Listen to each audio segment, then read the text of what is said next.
இன்றைக்கி கொத்தவரங்காய் மோர் வத்தல் வந்து நான் போட போகிறேன். இது கொஞ்சம் வாங்கி வச்சுருக்கேன், ஒரு 2 கிலோ. தண்ணியை வந்து நல்லா கொதிக்க வச்சுருக்கேன். கொஞ்சம் காரம் வேணுன்றதுக்காக ஒரு 5 பச்சை மிளகாய் இப்படி கீறிக்கிட்டு இந்த தண்ணி வந்து நல்லா கொதிக்கும் போது இந்த கொத்தவரங்காய் இதில் போட்டு உடனே ஒரு கலரி எடுத்துடணும். வேக விடக்கூடாது, போட்ட உடனே எடுத்துடணும். ஏன் அப்படின்னு கேட்டிங்கன்னா இதில் பித்தம் இருக்கும், அது கொஞ்சம் போயிடும். அதனால் அதுக்கப்புறம் தயிர் போட்டு உப்பு போட்டு நல்லா அடித்து மிக்சியில் எடுத்து காய வச்சிட்டிங்கன்னா கார கொத்தவரங்காய் மோர் வத்தல் சூப்பராக இருக்கும் ஃப்ரெண்ட்ஸ். இதில் அந்த காஞ்ச உடனே இதில் துவையெல்லாம் கூட பண்ணலாம். நான் அதையும் உங்களுக்கு காமிக்கிறேன். இந்த நல்லா சூடாகிற தண்ணியில் வந்து இந்த பச்சை மிளகாவை போட்டுட்டேன். கொஞ்சம் இதில் காரம் போச்சுன்னா நல்லாயிருக்கும் அப்படின்றதுக்காக.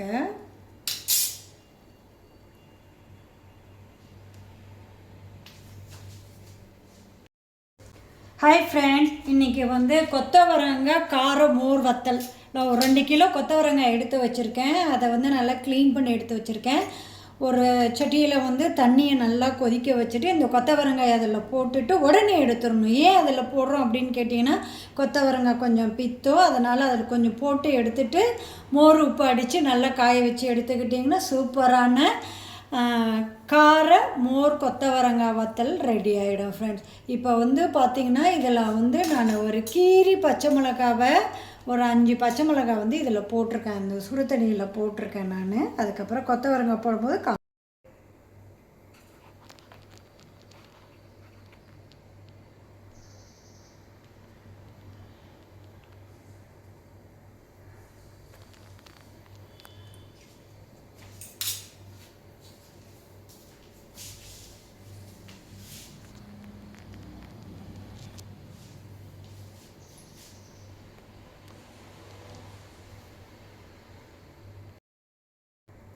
இந்த கொத்தவரங்காய் வத்தல் இந்த சீசன்லாம் நம்ம போட்டு வச்சுக்கிட்டோம் அப்படின்னு கேட்டிங்கன்னா நமக்கு வந்து இந்த மழை டைமில், அதுக்கப்புறம் ஏதாச்சும் வந்து ரச சாதம், மோர் சாதம், மோர் குழம்பு, இந்த மாதிரி விஷயங்களுக்கெல்லாம் வந்து நம்ம நல்லா வந்து இருக்கும், வாய்க்கு வக்கனையாக இருக்கும்.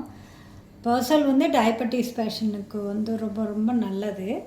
இது ஏன் நான் வந்து இப்போ ஒரு தண்ணியில் பச்சை மிளகாய் போட்டிருக்கேன்னா பச்சையாக அப்படியே சாப்பிட்றதோட ஒரு காரத்தோடு, கொஞ்சமாக ஒரு மைல்டு காரத்தோட கொத்தவரங்காயை போட்டு கொதிக்கிற தண்ணியில் போட்டு இமிடியேட்டாக அதை வந்து எடுத்துடணும்.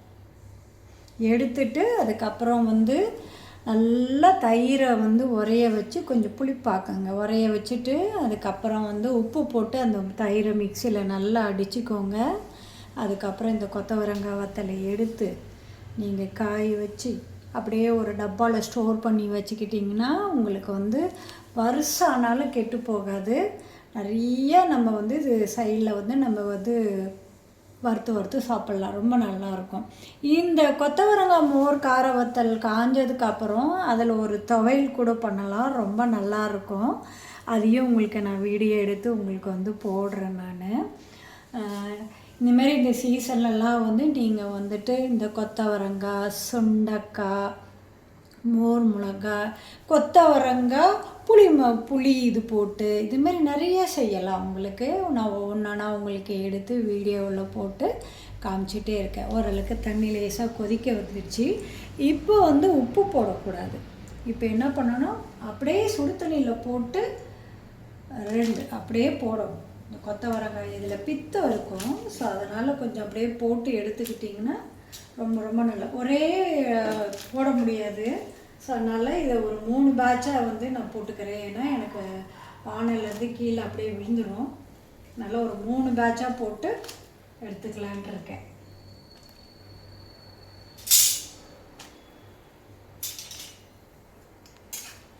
இது ஒரு அப்படியே க்ரீனிஷாக ஒரு கலர் சேஞ்ச் ஆகும். அப்போ அப்படியே டக்குன்னு எடுத்துடணும். கலர் மாறுது பாருங்கள். இதில் இருக்கிறது கலர் பாருங்கள், தட்டில் இருக்கிற கலர் பாருங்கள், இதை சுடு தண்ணியில் போட்டோன்னே இதோட கலர் பாருங்கள். அப்படியே வேக வைக்கக்கூடாது, டக்குன்னு எடுக்கணும். ஸோ ஓரளவுக்கு இது வந்து ஓகே ஆகிடுச்சு.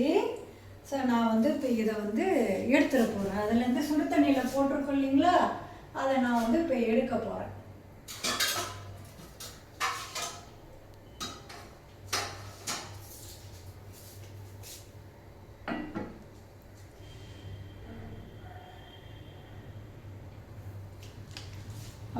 இது அப்படியே வந்து நம்ம எடுக்க போகிறோம். இந்த பச்சை மிளகாவை விட்டுடணும். திருப்பி நம்ம இந்த பச்சை மிளகாவை போடுவோம். அடுத்த பேட்ச் இருக்கு இல்லைங்களா, அடுத்த பேட்சுக்கு போடும்போது இந்த பச்சை மிளகாய் வந்து இதில் யூஸ் பண்ணிக்கணும்.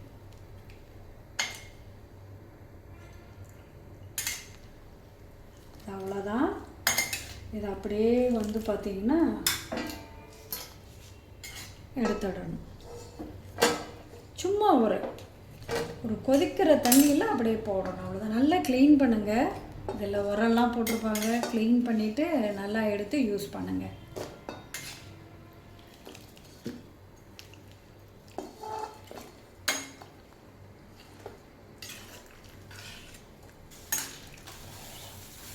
இந்த மாதிரி வேலையெல்லாம் செய்யும் போது நீங்கள் பார்த்து பண்ணணும் வேலை.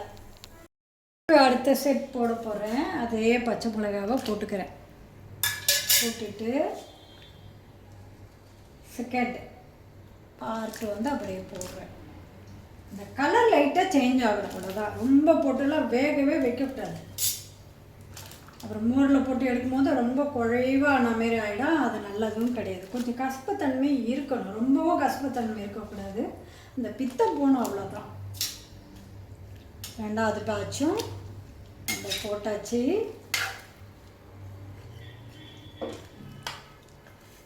அப்படியே போட்டோன்னே இந்த சுடு தண்ணியில் போட்டோன்னே ஒரு கலர் சேஞ்ச் ஆகும் பாருங்கள்.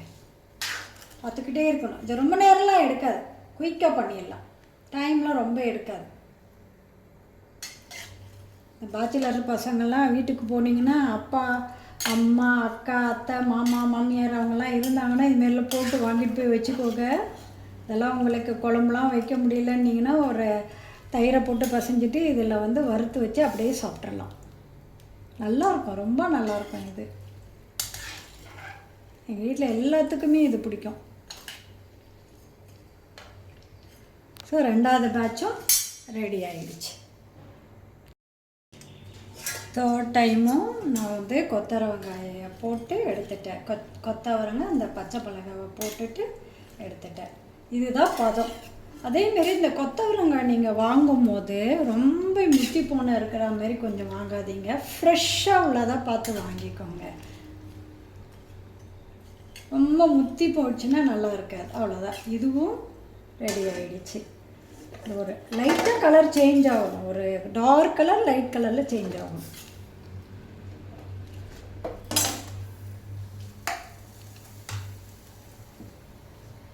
கீழே போட்டது அப்படியே எடுக்கும்போது வருது இல்லைங்களா, அதிலே போடுங்க. மண்ணுக்குன்னு இருந்தால் போயிடும். ஸோ இப்போ இதில் வந்து இப்போ நான் நல்லா ஆற வச்சுட்டு உப்பு போட்டு தயிர் வந்து நல்லா வந்துட்டு 1 லிட்ரு தயிர் வந்துட்டு நானே ரெடி பண்ணி வச்சுருக்கேன். வீட்டில் போட்டிருக்க தயிர். இதை ஆற வச்சு அந்த தயிர் உப்பு போட்டு அடித்து வெயிலில் காய வைக்கணும். வெயிலில் காயக்க இந்த மோரோடு காய வைக்கக்கூடாது. அந்த மோர்லேருந்து எடுத்து நீங்கள் வந்து காய வைக்கணும். கொஞ்சம் டைம் எடுக்கும். பொறுமை வேணும். பொறுமையாக அதை எடுத்து இப்போ நீங்கள் காலையில் எடுத்து காய வச்சிங்கன்னா சாயங்காலம் ஓரளவுக்கு எடுத்து திருப்பி அதே மோர்லேயே போட்டு நல்லா கலந்து வச்சிடணும். திருப்பி மறுநாள் எடுத்து அதேமாரி எடுத்து காய வைக்கணும். இது ஒரு காயத்துக்கு ஒரு 5 days ஆகும். அவ்வளோதான்.